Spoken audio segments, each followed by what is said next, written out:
So what's changed on independence, Angus Robertson? Why no referendum now till after Brexit? You had wanted next year or early 2019. Nothing's changed. We've said that we are in favour of the people having a choice about their future when we have clarity, when we have the outcome of the Brexit negotiations.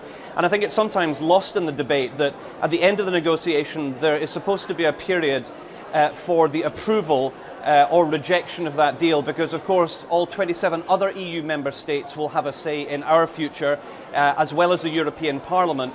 And in those circumstances, we feel that that is the appropriate time. If it's right for everybody else to have a say, a consideration in our future, we think we should have that right as well, rather than having others making decisions on our behalf. But isn't it a massive climb down to change the timing of when you are now demanding to have that second referendum? And actually, in Nicola Sturgeon's speech, there was barely any mention of it. It seems to have disappeared at all. Is that to do with the fact that the dial, in terms of support for a second independence referendum, just isn't moving in your favour? No, well, whoever was briefing on that subject clearly doesn't know the subject material very well. There's been absolutely no change to our proposals. We've always taken the view that now is not the time, and the Prime Minister and Nicola Sturgeon are at one on that issue.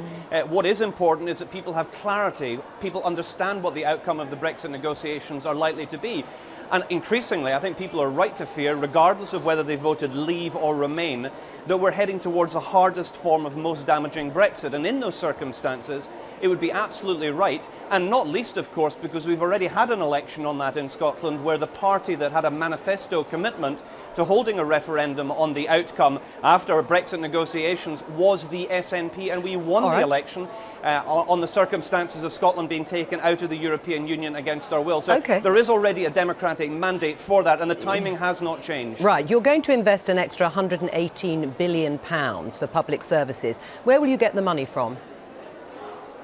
Well, it's more than that, Joe. It's 128 billion, and it's a mixture of 118 by reprofiling the way the UK manages its overdraft. Sure. So rather than cutting as quickly and as deeply as the UK government is planning to do, it is extending that.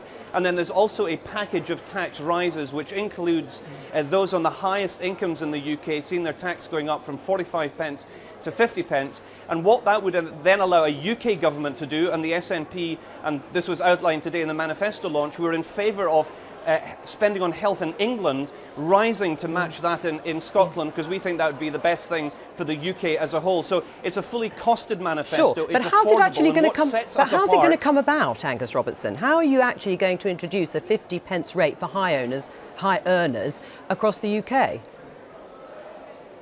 Well, we would, if there's a majority in the UK Parliament to be sought, that is what we will pursue. But you're right in... But you're not a UK-wide party, are you, Angus Robertson? You're suggesting... Well, no, you are. And I think you're suggesting that given the Tories are likely to win the election, that we will be unable to see that voted for in the House of Commons. What we are outlining is what we will support in the House of Commons. If there were a majority to be found, we would work with other like-minded parties to deliver changes like that. But I think why don't you just do it for Holyrood? Why haven't you just done this in Holyrood in Scotland? You've had an opportunity to increase income tax. You've never taken the opportunity to put a 50 pence rate on.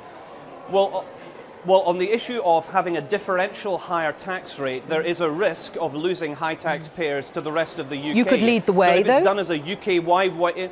If there's a UK-wide measure, well, we're standing in a Westminster election, Joe, and you're asking us about our Westminster manifesto for a Westminster election. But you've never shown any enthusiasm. You've never shown. I know, but Angus Robertson, you've never shown any enthusiasm for increasing income tax to actually get more money, and you always blame Westminster. Now you're proposing a UK-wide increase of a 50 pence rate for high earners when you are a party in Scotland. You're relying on a progressive sort of alliance that the Labour Party has rejected. In other words, you've put forward a policy that is never going to be enacted on the basis of what you put in your manifesto. Well, you're predicating that on knowledge of the outcome of the general election. Do you know what the outcome of the general election is going to be, Joe? No, I don't. But do you know that this is actually going to happen? Are you putting realistic policies into your manifesto rather than focusing on the powers you have at your disposal currently to change the economy? Yeah, Joe, it stands to reason that a Scottish political party standing in a 12th of the United Kingdom is not going to form the majority government in the UK. There's no surprises, no exclusive there in the politics show. However, if there is a possibility in Parliament to make sensible suggestions about having fairness, an end to austerity, being able to have better priorities, protecting the pension, these are the things that we want in the SNP. But what I do know is there's people right across the UK who want these things too. So depending on the outcome of the election, if there's a possibility that like-minded voices in the rest of the UK would support a more progressive form of politics, of course we'd work with them, and of course we would see changes on this as well as the likes of protecting the pension. But in Scotland, where we're standing, that means people have a straight choice, because that's what the election is here, between the SNP and the Tories, and it's only SNP parliamentarians who are going to be standing up for these points, whereas Tory MPs are going to do whatever Theresa May says to them. What about immigration? You want to control your own immigration policy. Do you have any targets for net migration? Well, the first thing to say is our key target at the present time is not losing people.